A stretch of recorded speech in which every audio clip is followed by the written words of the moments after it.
So once again, people need to answer me. India attained its independence in which year, children? 47. और properly हमने अपनी planning की बातें कब से स्टार्ट की? 1948 से.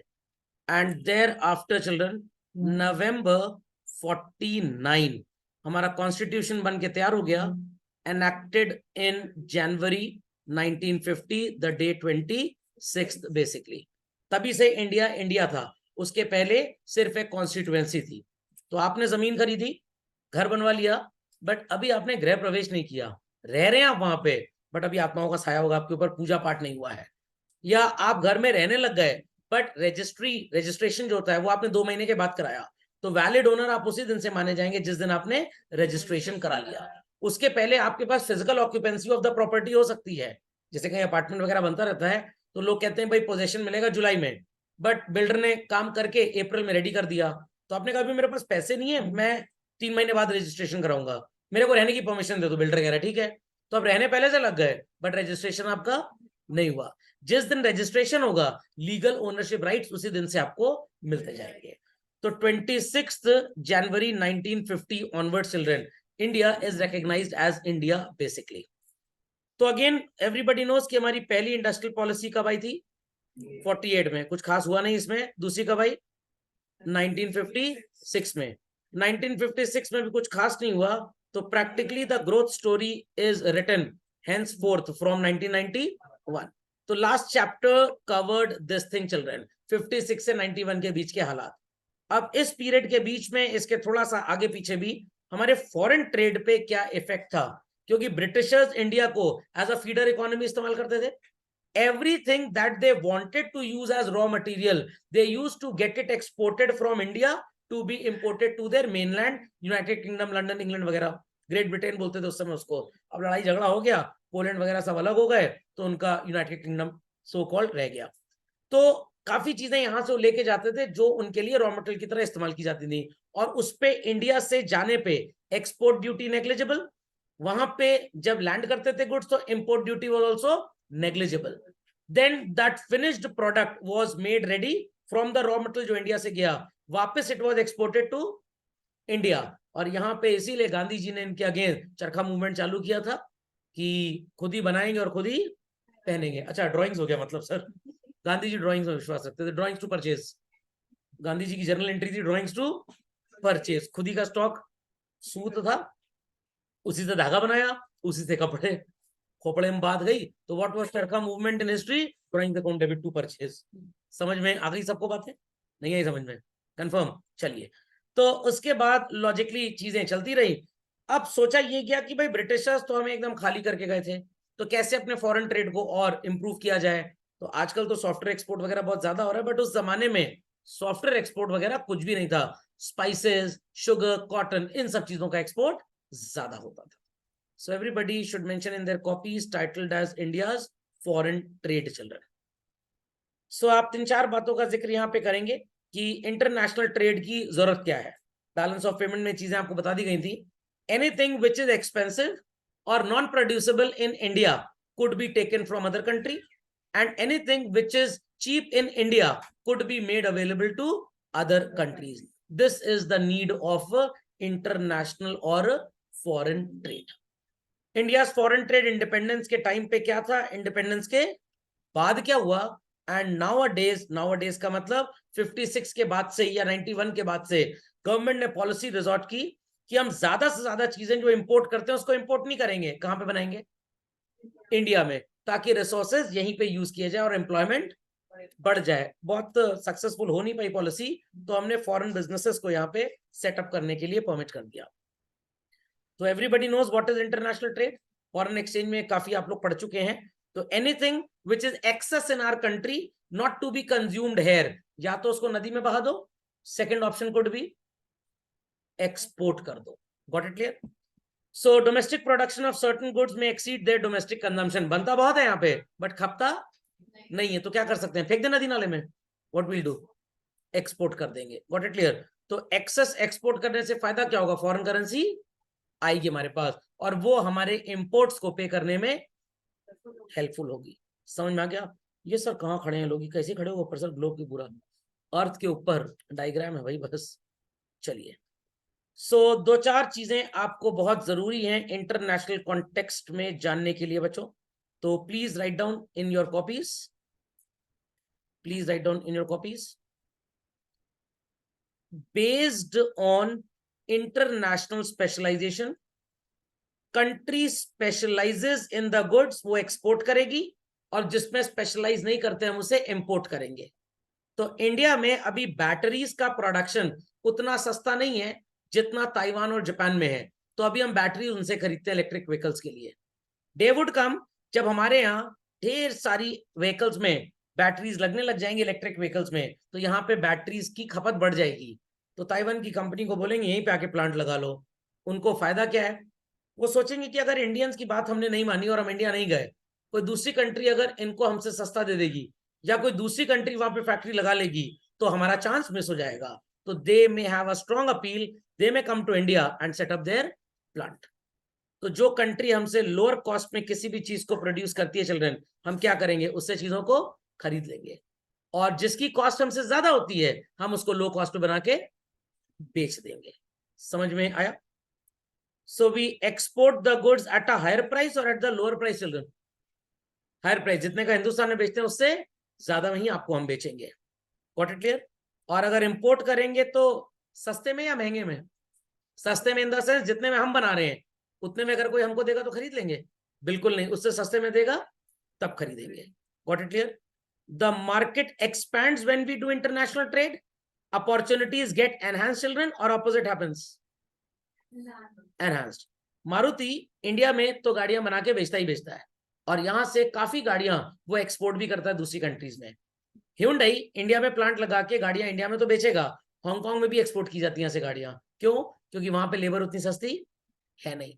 जिमनी जैसी एक गाड़ी है जो मारुति अब इंडिया में बेचने लग गया है शायद, वो गाड़ी इंडिया में स्टार्टिंग में जब 2-3 साल पहले उसका प्रोडक्शन स्टार्ट हुआ, वो स्टार्ट ही एक्सपोर्ट के लिए हुआ था।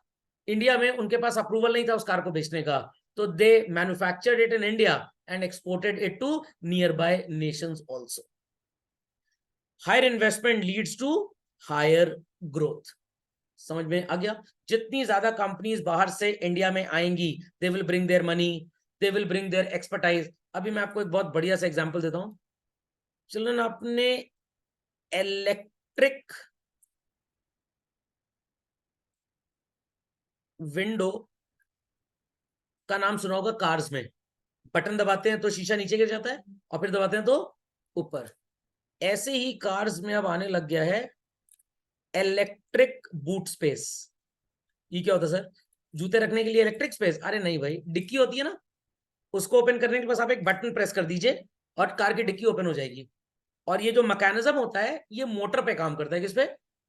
मोटर। मोटर जानते हैं ना? हाँ सर, पानी भरते हैं जिससे हम लोग, हे भगवान, अरे वो तो मोटर पंप होता है basically. Motor is just like, जैसे बचपन में आपने देखा होगा खिलौनों में लगा होता है गन में, वो फोम बॉल वाली गन होती है ना, इतनी छोटी 50-60 रुपीज की आती है, एक नीडल लगी होती है और पीछे डायनमो होता है और वो गोल गोल गोल गोल घूमती है, दैट्स अ मोटर। तो ये जो इलेक्ट्रिक बूट स्पेस वगैरह होता है ये मोटर पे होता है। आप बटन दबाते हैं, मोटर घूमती है, लैच कुंडी रिलीज हो जाती है और डिक्की खुल जाएगी। और ये जो इलेक्ट्रिक बूट स्पेस वगैरह की मोटर होती है, ये पूरा सर्किट मिलाकर लगभग 2000 से 2500 रुपए का कॉस्ट करता है। सर फायदा क्या है इससे? मैं आपको फायदा बताता हूँ। गाड़ी की डिक्की जब आप खोलते हैं, अगर मैनुअल है बाहर से खुल के मुंह पे भी लग सकती है आपको। इलेक्ट्रिक जो होता है धीरे धीरे खुलता है, आपको चांस मिलता है पीछे हटने का। जिमनी गाड़ी की जो डिक्की होती है यहाँ पे हैंडल लगा होता है, ये ऐसे करके पीछे की तरफ खुलती है और आपको चोट लग सकती है। अब मारुति ने सोचा कि महिंद्रा वाले इलेक्ट्रिक बूट स्पेस दे रहे हैं, 2 से 2,500 रुपए कॉस्टिंग आ रही है, थार गाड़ी इसीलिए महंगी है। इन्होंने अपनी जिमनी गाड़ी में एक शॉकर लगा दिया। क्या लगा दिया? नीचे की तरफ, वो भी धीरे धीरे ही खोलता है। शॉकर कितने का? 400 रुपए का। तो 2,500 रुपए की कहानी कितने में कन्वर्ट हो गई? 400 रुपए में। अभी भी नहीं समझ में आया? समझ में आया कि नहीं आया? पक्का? तो इस तरह से मारुति जुगाड़ वाली कंपनी है। कौन सी कंपनी है? जुगाड़ वाली कंपनी है। खोपड़े में बात गई। तो जैसे डिक्की में जनरली पुरानी सस्ती गाड़ियों में शॉकर लगा होता है, आप बोलते ना हल्का हल्का हल्का हल्का ऊपर होता है वो, तो इलेक्ट्रिक वाला भी उसी स्पीड से खोलेगा, बट इलेक्ट्रिक वाले में क्या बस टच करना है, इसमें क्या हल्का सा लैच खींचना पड़ेगा। हिंदुस्तानी आदमी कहेगा ठीक है 2000 रुपए बच रहा है कि नहीं बच रहा, हम हल्का सा बस, जैसे फ्रिज का दरवाजा होता है, फ्रिज का दरवाजा होता है, तो बीएमडब्ल्यू का दरवाजा क्या आप बंद करते हैं अपने आप शक कर लेता है, मैग्नेट लगा होता है डोर में। सस्ती गाड़ियों में मैग्नेट नहीं लगा होता, क्यों भाई कॉस्ट बढ़ती जाएगी। बीएमडब्ल्यू में बस आप दरवाजा छोड़ दिए अपने आप चिपका लेगा उसको, मेड फॉर ईच अदर दरवाजा है। मारुति वगैरह हुंडई वगैरह की सस्ती गाड़ियों में आपको तो भड़ाम से बंद करना पड़ता है। तो अभी मैं यूट्यूब पे देख रहा था तो मेरे को एक चीज नजर आई, तो मैंने कहा कॉस्ट इफेक्टिव टेक्निक में ये एग्जांपल लिया जा सकता है। तो यूएस में गाड़ी बिकती है तो वो लोग इलेक्ट्रिक बटन दबाओ डिक्की खुल जाएगी, यहाँ पे हल्का टक से बस करना है, छोड़ दो अपने आप वो बाहर आए, जैसे कार की डिक्की अपने ऊपर हो जाती है, साइड में 2 शॉकर्स लगे होते हैं ना, तो उन्होंने नीचे एक शॉकर लगा दिया है। सोचिए कितना बढ़िया दिमाग इस्तेमाल किया। लेट मी सी, अगर कोई मेरे को वीडियो मिले तो मैं दिखाता हूँ आपको, just hold on. All these points are well understood by all, किसी को कोई डाउट तो नहीं है। तो फिर से एक बार समझ लीजिएगा, इंटरनेशनल स्पेशलाइजेशन जब होगा तभी हम चीजें सस्ती बना के दूसरों को एक्सपोर्ट कर पाएंगे। सो जिस कंट्री की कॉस्ट सस्ती होगी वो एक्सपोर्टिंग कंट्री होगी, और जिसकी कॉस्ट महंगी होगी वो एक्सपोर्ट नहीं करेगी, रादर इंपोर्ट करेगी। Got it clear. और हमेशा हम एक्सपोर्ट करेंगे चीजों को हायर प्राइस में एज आई टोल्ड, और इंपोर्ट करेंगे वहां से जहां से सामान सस्ता होगा। तो हमने बेसिकली चाइना से क्यों अपनी चीजों को इंपोर्ट करना स्टार्ट किया, व्हाई नॉट फ्रॉम यूके और यूएस, बिकॉज उनकी कॉस्ट हमसे ज्यादा ही है। Got it clear. The market size expands, और जितना ज्यादा इन्वेस्टमेंट कंट्री के अंदर होगा चिल्ड्रन, कंट्री की तरक्की उतनी ज्यादा होगी। भाई छोटी सी बात है, एप्पल पहले चाइना में बनाता था, हिंदुस्तान में बेचता था, अब वो इंडिया में बना रहे हैं, तो क्या सिर्फ इंडियन कंजम्पशन के लिए बनाएंगे? चलिए अच्छा, इंडियन कंजम्पशन के लिए भी बना रहे हैं मान लीजिए, तो जब फैक्ट्री चाइना से उठ के इंडिया आएगी तो फैक्ट्री में काम करने वाले लोग चाहिए, तो इंडियंस को एम्प्लॉयमेंट ज्यादा मिलेगा। Got it. हाँ, तो अब हम बात कर रहे थे, यहां पे लिखा था क्या, कंपेरेटिव कॉस्ट एडवांटेज। तो ये एक शब्द है, आवाज उठी थी तो मेरे को लगा कि इसको समझाना बहुत जरूरी है। ध्यान दीजिएगा बच्चों, इसका मतलब क्या होता है। Take an example, there are 2 countries, India and US, using all the resources children, सारे रिसोर्सेज हमने यूज कर लिए, और सो कॉल्ड हमारे यहां पे राइस 40 रुपीज केजी है, और यूएस में या रुपीज में मैं एग्जांपल नहीं लेता हूं, हम उगाएंगे 2 लाख टन चावल। How much children? 2 lakh ton, और यूएस उगाएगा 3 लाख टन। सारे रिसोर्सेज यूज करके इंडिया में चावल की खेती कितनी हो रही है? 2 लाख टन की, और यूएस में कितनी हो रही है? 3 लाख टन। देयर आफ्टर अब हम बात करेंगे राइस की जगह what is called as wheat की। सुनाई पड़ी बात? हमारे यहाँ 4 लाख टन आउटपुट है व्हीट का, और यूएस सारे रिसोर्सेज यूज कर ले बच्चों, तो आउटपुट कितना है? 1 लाख टन। दिमाग की बत्ती जलाइए मेंटोस खाए बगैर। इंडिया राइस में बेटर है यूएस से या व्हीट में? Very good. और यूएस? तो what will happen children, US rice हमें एक्सपोर्ट कर देगा, और हम व्हीट यूएस को एक्सपोर्ट कर देंगे। क्यों? यूजिंग ऑल द रिसोर्सेज, हम कम राइस उगा पा रहे हैं और यूएस ज्यादा, तो उनका राइस सस्ता होगा ना भाई, और हम ज्यादा व्हीट उगा पा रहे हैं और वो कम, हमारा 4 लाख टन उनका 1 लाख, तो किसके यहाँ व्हीट सस्ती होगी? इंडिया। तो यहाँ पे हम राइस में महंगे हैं, यूएस सस्ता है, व्हीट में सस्ते हैं, यूएस महंगा है। इसको बोलते हैं एब्सोल्यूट कॉस्ट एडवांटेज। तो इंटरनेशनल ट्रेड की एक थ्योरी हुआ करती थी, अब सिलेबस में नहीं है। That theory was called as children comparative cost theory. नाम लीजिए थ्योरी का, comparative cost theory. What? Comparative. तो उसमें 3 चीजें हुआ करती थी, एक होता था एब्सोल्यूट कॉस्ट एडवांटेज, एक होता था एब्सोल्यूट कॉस्ट डिसएडवांटेज। तो इंडिया को राइस में एब्सोल्यूट कॉस्ट डिसएडवांटेज है, और यूएस को राइस में एब्सोल्यूट कॉस्ट एडवांटेज है। व्हीट में इंडिया को एब्सोल्यूट कॉस्ट एडवांटेज है, और व्हीट में यूएस को एब्सोल्यूट कॉस्ट डिसएडवांटेज। एब्सोल्यूट मतलब हम ही हम है, बाकी सब चीनी कम है, कोई कंपैरिजन ही नहीं है हमारा।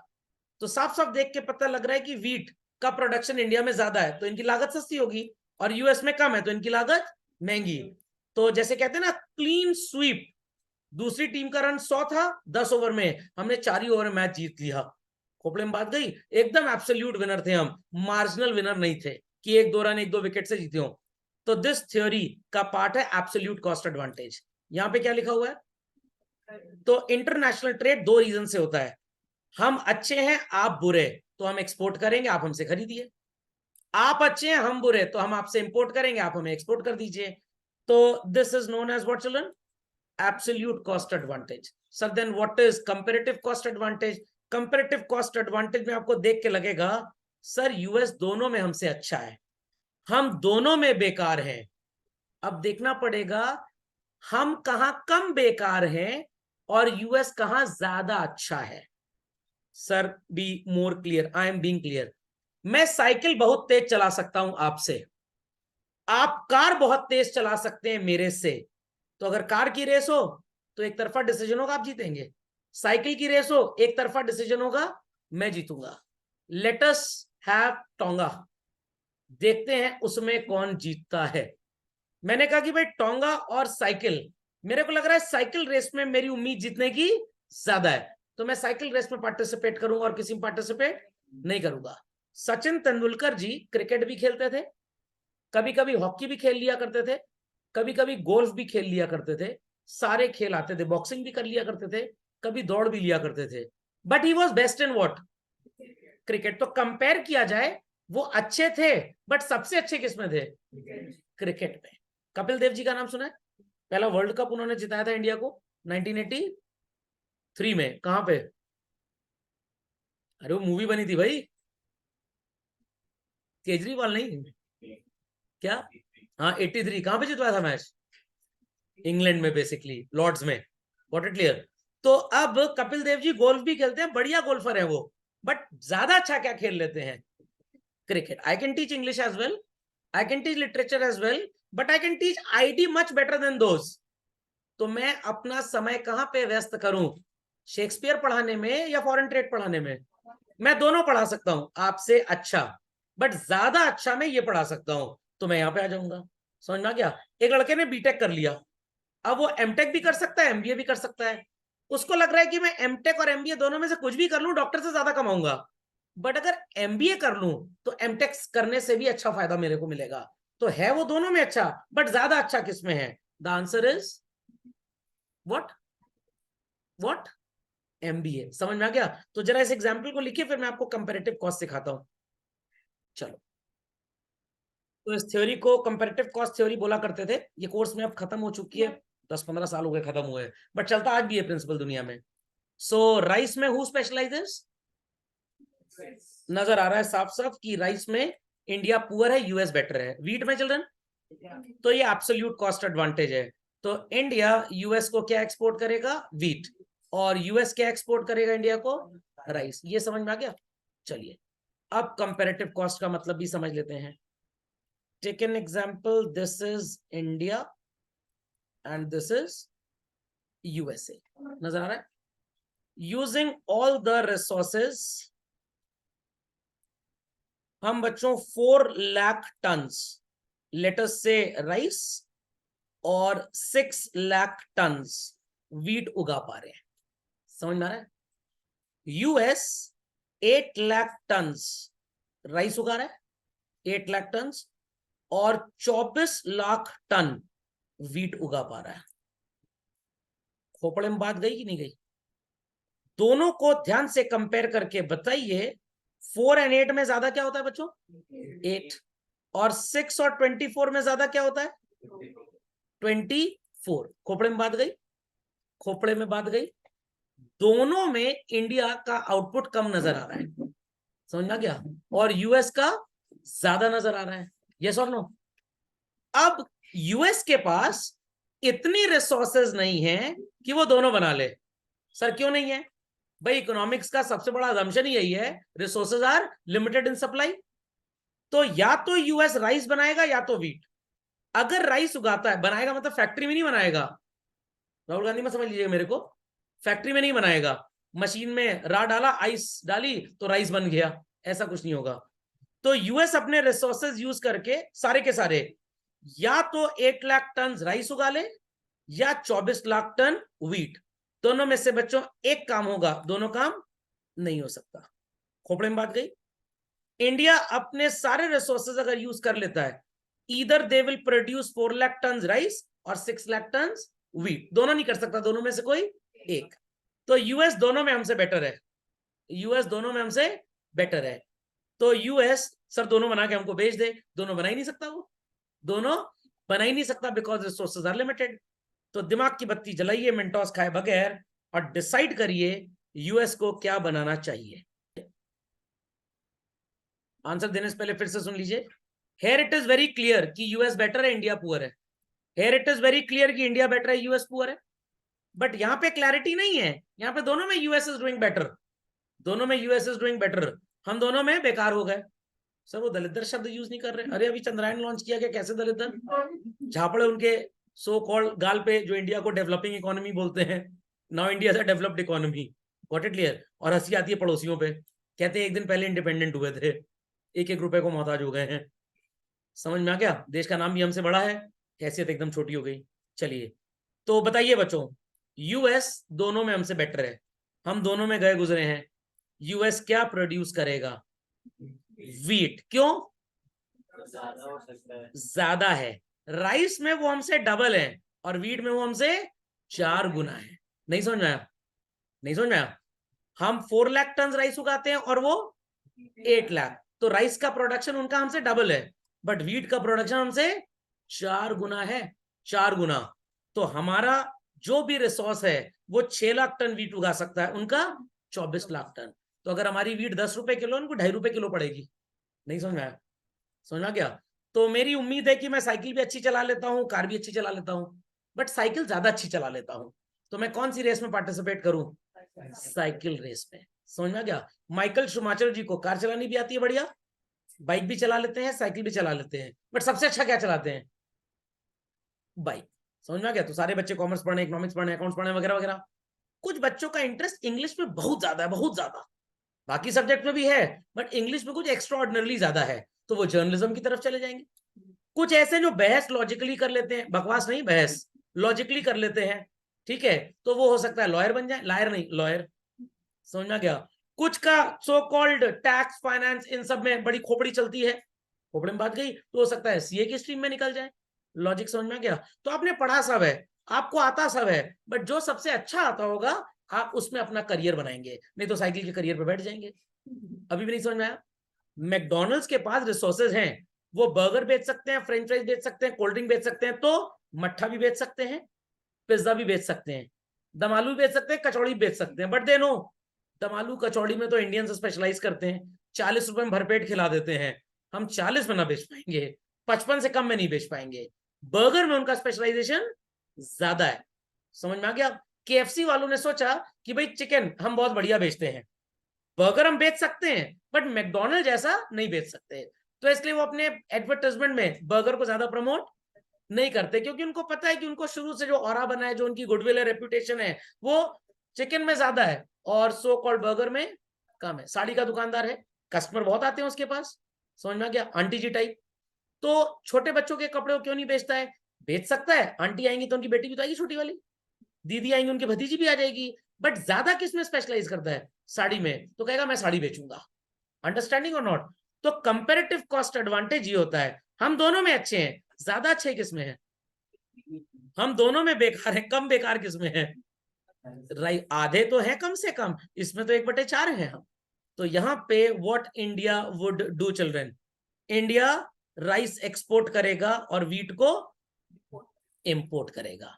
This example is called as absolute cost advantage, sorry comparative cost advantage, just a slip of tongue children. समझ में आ गई बात? तो ये मार्क कर लीजिए, बहुत धमाकेदार चीज आपने पढ़ी है। कल को जाएंगे कहीं जीडी इंटरव्यू के लिए तो शायद वहां पे आपसे पूछा जाए। ग्रेजुएशन के सिलेबस में ये इकोनॉमिक्स में पढ़ाया जाता है बच्चों, इंटरनेशनल ट्रेड आप पढ़ेंगे तो वहां पे आपको ये चीज पढ़ाई जाएगी। I studied this in class 11th। तो ये बात बच्चों समझ में आ गई? वाइडर साइज ऑफ मार्केट समझ गए? वाइडर साइज ऑफ मार्केट मतलब इंडिया में भी बेच सकते हो और इंडिया के बाहर। Higher investment leads to higher GDP growth. कैसे? अरे बड़ा सिंपल है भाई, कंपनी आई बाहर से $1 करोड़ लेकर, यहाँ पे हो गया 82 करोड़, 83 करोड़, 84 करोड़ डॉलर, 84-85 रुपए एक्सचेंज है, 84 करोड़ रुपए इंडियन गवर्नमेंट ने उनको दे दिया डॉलर लेके। 20 करोड़ का लैंड खरीद लिया, 40 करोड़ की मशीन खरीद ली, 60 करोड़ लग गया। 24 करोड़ रुपए में 10 करोड़ का रॉ मटेरियल ले लिया, बाकी वेजेस वगैरह देंगे, लोगों को नौकरी देंगे, यहाँ पे सामान बनाएंगे, अगल बगल ट्रांसपोर्टेशन लैंड से ज्यादा हो सकता है। Got it clear? आप पूरा चाइना मेनलैंड वगैरह लैंड से जा सकते हैं इंडिया से, नेपाल होते हुए एंड ऑल दैट। तो अफगानिस्तान मार्केट है, नेपाल मार्केट है, चाइना है, बांग्लादेश है, श्रीलंका है, ढेर सारी कंट्रीज जुड़ी हुई हैं। प्लस यहाँ की जो पॉलिसीज हैं वो बड़ी फ्रेंडली हैं। तो होगा क्या, बिजनेस बढ़ जाएगा और किसी ना किसी कंट्री का बिजनेस कम हो ही जाएगा। Got it? चलिए, तो ये थ्योरी सबको समझ में आ गई। चलो, सो गेन्स फ्रॉम इंटरनेशनल ट्रेड जो आपने पढ़ा बेसिकली वही था। Put the heading in your copy children.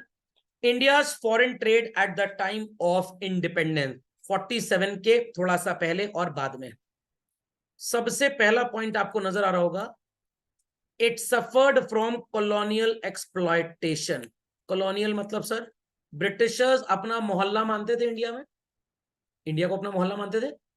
Got it clear? और वो सारे काम सिर्फ इसलिए करते थे जिससे they should get maximum benefit.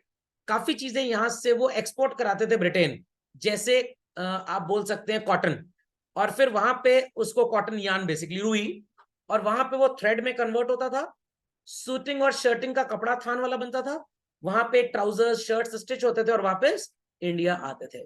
और उसी समय से हमारे देश में कॉन्सेप्ट शायद आ गया, foreign made goods are better, goods are not better, marketing strategy is better. अंग्रेजी नाम लगा दो, मोहनदास इंटरनेशनल स्कूल, अरे बहुत बढ़िया स्कूल होगा, बहुत बढ़िया। और टीचर बोला यल यम यन जड।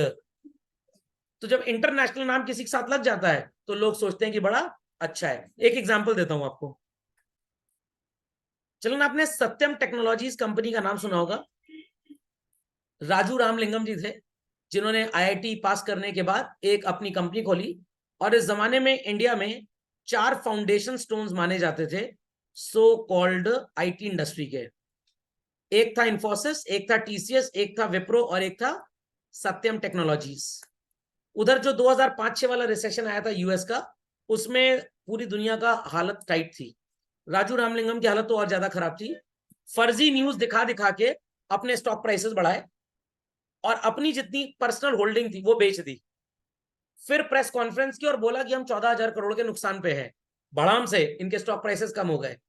जनवरी में शेयर 650 का था, मई के महीने में 17 रुपए का हो गया। और इनको पता था कि इनको जेल नहीं होगी, या जेल हो भी जाएगी तो 3-4 साल में छूट जाएंगे, और गवर्नमेंट इनकी कंपनी बिकने नहीं देगी क्योंकि फॉरेन फेथ खत्म हो जाएगा हिंदुस्तान से और लोग बाहर से इंडिया में पैसा नहीं लगाएंगे। तो ये कंपनी जब बंद होने की कगार पे आई, इसको आनंद महिंद्रा जी की कंपनी महिंद्रा टेक ने खरीद लिया। तो उस जमाने की सत्यम टेक्नोलॉजीज इस समय महिंद्रा टेक है बेसिकली। और इसीलिए महिंद्रा वाले अपनी गाड़ियों में इतनी आसानी से सो कॉल्ड टेक्नोलॉजिकल डेवलपमेंट्स कर लेते हैं क्योंकि उनके पास बेस बड़ा स्ट्रांग है। गवर्नमेंट ने आनंद महिंद्रा जी को बोला भाई ये और ये तो खरीदेंगे नहीं क्योंकि कॉम्पिटिटर्स थे और इनका अपना बिजनेस टनाटन चल रहा है, क्यों इस घटिया आदमी से बात करेंगे। आनंद महिंद्रा जी ने सोचा कौड़ियों के भाव कंपनी मिल रही है, चलो खरीद लें। नहीं समझ में आया? चलो खरीद लें। और राजू रामलिंगम को पता था कि मेरे को मर्डर तो नहीं किया जाएगा, मेरा ना मैंने कोई क्रिमिनल एक्ट किया तो मेरे को फांसी दे दी जाए, मैंने सिर्फ फाइनेंशियल फ्रॉड किया है। कैसा फाइनेंशियल फ्रॉड था? इन्होंने फर्जी न्यूज देके कि हमको दूसरी कंट्रीज से बड़े बड़े ऑर्डर्स मिल रहे हैं सॉफ्टवेयर एक्सपोर्ट करने का।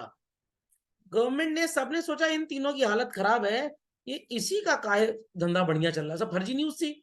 और सब सुचिता दलाल टाइप लोग उस समय थे नहीं। सुना होगा आपने वो स्कैम 92 मूवी में कि इनका पर्दाफाश कर पाता कोई, या अगर कोई पर्दाफाश करने आया भी तो सो कॉल्ड इन्होंने ठीक न्यूज लीक की ही नहीं। Fundamental are clear. और एक दिन डिक्लेयर कर दिया कि भाई हम बहुत भयंकर नुकसान में है, बड़बड़ाते हुए स्टॉक प्राइसेस नीचे आ गए। महिंद्रा टेक ने खरीद लिया और कंपनी धीरे धीरे बढ़ गई। 4 साल या 5 साल की जेल हुई थी राजू रामलिंगम और 2 सीनियर डायरेक्टर्स को, छूट के आए। 2,500 करोड़ की पेनल्टी लगी इनके ऊपर, कोई समस्या की बात नहीं है। 650 रुपए में अपने 100 करोड़ शेयर बेचे थे, 13 रुपए में वापस खरीद लिए, उसी प्रॉफिट से पेनल्टी भर दी पूरी की पूरी। समझ में आ गया? 7 साल का इनके ऊपर डिबार लगा कि स्टॉक मार्केट में पार्टिसिपेट नहीं कर सकते। कोई बात नहीं, इनके रिश्तेदार पार्टिसिपेट करेंगे, ये सिर्फ बताते रहेंगे ये करो वो करो। लॉजिक समझ में आया? नाम इनका नहीं होगा, अकल इन्हीं की चलेगी। तो अल्टीमेटली सत्यम टेक्नोलॉजीज का बाजा इस तरह से बजा हुआ था। तो ये बात सबको समझ में आ गई, पक्का, कंफर्म। तो अल्टीमेटली ये चारों कंपनीज मिलके इंडिया के लिए नंबर 1 सॉफ्टवेयर एक्सपोर्टर बन गए।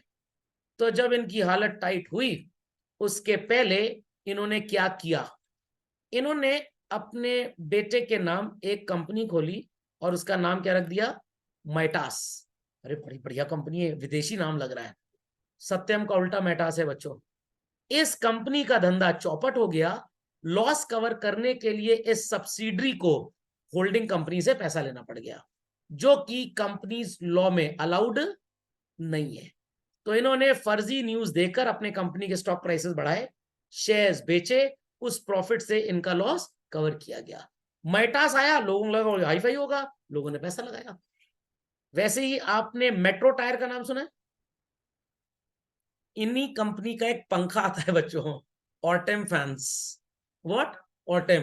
अरे वाह, बड़ा भयंकर नाम है, अंग्रेजी नाम है। ये कंपनी अच्छी होगी, चलो पैसा लगा दें।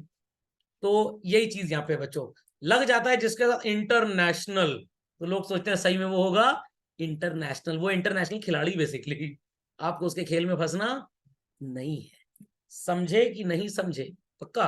आप ये प्रोडक्ट देख रहे होंगे, ये सिर्फ कटा हुआ एप्पल है, इसी की वैल्यू है ब्रांड वैल्यू, सिर्फ इसी की ब्रांड वैल्यू, और कोई वैल्यू वैल्यू है ही नहीं। What it clear? अभी एक यूट्यूब का शॉर्ट देख रहे थे, उसमें था, इसमें एक वाटर एग्जिट का सिस्टम है, पानी चला जाए बटन दबा दीजिए वाटर एग्जिट हो जाता है। जरूरत क्या है फोन को बाथरूम में ले जाकर नहलाने की? मेरे को समझ में नहीं आता, फालतू नौटंकी, सर नौटंकी। 30 मीटर तक 6 मिनट तक ये वाटर प्रूफ रहेगा। कौन बोला इसके साथ नहाओ? कौन बोला है स्विमिंग कंपटीशन करो इसके साथ? अरे डिवाइस है, आराम से रखो। सिर्फ पागलपंती, समझ में आ गया? तो it is US, basically it is US, it is अंग्रेजों का काम सिर्फ राज करने का था। तो राज करने के तरीके उन्होंने ढूंढ लिए, और हम अफ्रीकन, चाइनीज, ये सब लेबर छाप परिवारों में पैदा हुए और सिर्फ मेहनत कर रहे हैं। खोपड़े में बात गई कि नहीं गई? तो वो राजा थे, राजा है और राजा ही रहेंगे। समझ में आ गया? तो राजा हमेशा राज ही करता है बेसिकली। तो यूएस यूके ने पूरी दुनिया में राज करना सीखा है, बाकी कंट्रीज सिर्फ नौकरी करेंगी, बिजनेस करेंगी, ये कभी राज कर ही नहीं सकते। खोपड़े में बात गई कि नहीं गई? तो ये मेटास और सत्यम समझ में आ गया कि नहीं? पक्का। आपको कहीं लिखा हो नजर आ जाए, लेट अस से, मान लीजिए GANDHI, गांधी जी क्लासेस। बड़ा अजीब सा नाम लग रहा है।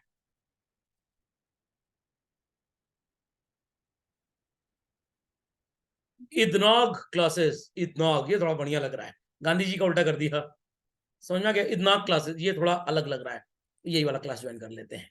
समझ में आ गया? Gandhi ji international school, international लग गया, बिल्डिंग बिल्डिंग बढ़िया कर दी, थोड़ा हो सकता है अच्छा होगा, ये जरूरी नहीं है। समझ में आ गया? तो ब्रिटिशर्स ने हमारा रॉ मटेरियल वगैरह सब यूज किया और वहां लेके गए और फिनिश प्रोडक्ट बना के इंडिया ले आए। ये बातें आपको पता होंगी बच्चों, हम लोग ने ऑलरेडी स्टार्टिंग में पढ़ी हुई है। Thereafter children, they took India as a supplier of raw material and market for British goods. Export जो भी वो करते थे, they all were promoted only and only to be exported to Britain. और किस इंडस्ट्री को उन्होंने पनपने ही नहीं दिया? हैंडीक्राफ्ट। और बेचारे इतना नीचे चले गए कि हमारी भारत सरकार को शिल्प मेला, गांधी शिल्प, शिल्प हाट, इन सब नामों से इन लोगों को, इन आर्टिसंस को बढ़ावा देना पड़ता है।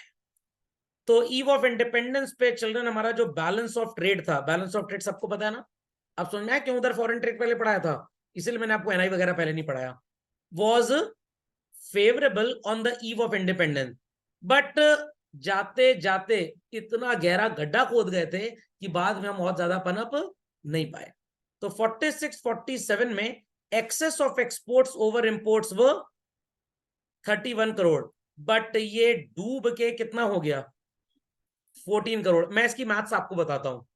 एक्सपोर्ट का मतलब क्या होता है बच्चों? यहां से गुड्स जाना, तो जो हमने सामान पाकिस्तान को दिया था वो भी एक्सपोर्ट में जुड़ गया। एक्चुअली तो नुकसान था ना, ब्रिटिशर्स जो लूट लपाट के साथ ले गए, उनकी रानी महारानियों को कोहिनूर हीरा वीरा सब ले गए साथ में, तो यहां से तो सामान गया, इट वाज एक्सपोर्ट, तो एक्सपोर्ट में तो जुड़ गया। जैसे पी चिदम्बरम जी ने 2004 में जब हरियाणा और हिमाचल प्रदेश में वैट इंट्रोड्यूस किया तो अपनी पीठ थपथपाई, देखिए मैंने वैट इंट्रोड्यूस किया, इन स्टेट्स का बिजनेस बढ़ गया। बिजनेस नहीं बढ़ गया, जो नंबर 2 का धंधा होता तो बुक्स में चला आया। पहले लोग बिजनेस करते थे, बुक कीपिंग नहीं करते थे, इस टैक्स रजीम में फंस गए बेचारे, इस टैक्स रजीम में फंस गए।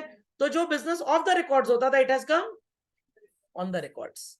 समझ में आया कि नहीं आया? आपकी मम्मी पूरे मोहल्ले में गा रही है, मेरा बेटा बड़ा सुशील है, 5 बजे घर के अंदर आ जाता है। उनको ये नहीं पता जब रात को सब सो जाते हैं 1 बजे घर से बाहर निकल लेता है वो, और सुबह 6 बजे घर वापस आता है। तो इन द आइज ऑफ मोहल्ले वाला लड़का बड़ा सुशील है। समझ में आई बात की नहीं आई? समझ में आई बात? आपके घर में आंटी आई और पूरे मोहल्ले में जाकर आ रही हैं, अरे देखो सो एंड सो भैया की बेटी कितनी सुशील टाइप की है, बहुत बढ़िया बढ़िया रेसिपी बनाती है। एक दिन मोहल्ले वालों ने देखा है ये लड़की कैसे इतनी रेसिपी बना लेती है, नजर लगाई, सीबीआई का छापा पड़ा, पता लगा जोमेटो सामान मंगवा खिलवाती थी। समझ में आया कि नहीं आया? तो इसलिए यहाँ पे आपको लग रहा है एक्सपोर्ट बहुत ज्यादा है, रियलिटी में ये थे ही नहीं। डायरेक्शन ऑफ ट्रेड सारा का सारा कन्फाइंड टू व्हाट था चिल्ड्रन? ब्रिटेन। यहां से जाने वाले सामान पे इंपोर्ट ड्यूटी नेग्लिजिबल, वहां से आने वाले फिनिश गुड्स पे एक्सपोर्ट ड्यूटी नेग्लिजिबल। तो सारा का सारा फायदा अल्टीमेटली इंडिया से किसको मिलता था? ब्रिटेन को मिलता था। Got it clear? तो ये सारे पॉइंट्स खटपट नोट कर लीजिए बच्चों, एक तरह का रिवीजन भी हो जाएगा आपका। लास्ट पॉइंट है, इसके बेसिस पे आपसे एक क्वेश्चन पूछ सकते हैं, why the direction of trade prior to independence was only confined to Britain? हमको तो ये बताया गया था direction of trade was confined, why भगवान जाने। अरे सिंपल सी बात है भाई, it was for their benefit only, logic है एकदम। ओके चलिए। So composition of trade indicated backwardness of the economy of our exports. क्यों सर? एक्सपोर्ट तो इतना बढ़िया हुआ एक्सपोर्ट, सामान गया, बट जितना पैसा आना चाहिए था वो नहीं आया। क्योंकि आज अगर इंडिया सो कॉल्ड ये रिमोट भी यहां से बना के एक्सपोर्ट करेगा ना, इसकी export duty, custom duty Bharat सरकार की जेब में जाएगी। वो पैसा पढ़ाई लिखाई में, यूनिवर्सिटी सेटअप करने पे, रोड डेवलपमेंट पे, सैटेलाइट लॉन्च पे खर्च होगा। ब्रिटिशर्स क्या करते थे, 10 रुपए का बना, 10 ही रुपए में ब्रिटेन जाएगा। तो यहां से जब ब्रिटेन जाता तो कोई एक्सपोर्ट ड्यूटी थी नहीं, थी भी तो एकदम नेग्लिजिबल, उससे इंडिया में कोई रेवेन्यू ही नहीं आता था। और जब वहां से गुड्स यहाँ आते भी थे तो इतना सस्ते दाम पे लाए जाते थे ताकि इंडियन बिजनेसमैन से भी सस्ता बिक जाए, तो यहाँ का इंडियन बिजनेस नहीं मर जाता था। तो एक तो कस्टम ड्यूटी का इंपोजिशन नेग्लिजिबल था उस ट्रेड पे जो इंडिया से ब्रिटेन के बीच में होता था। इंडिया से किसी दूसरी कंट्री आपको सामान भेजना है या बेचना है, एक्सपोर्ट करना है, अलाउड थे। ड्यूटी इतनी ज्यादा थी कि सामने वाली कंट्री आपसे खरीदने के लायक ही नहीं बनती थी।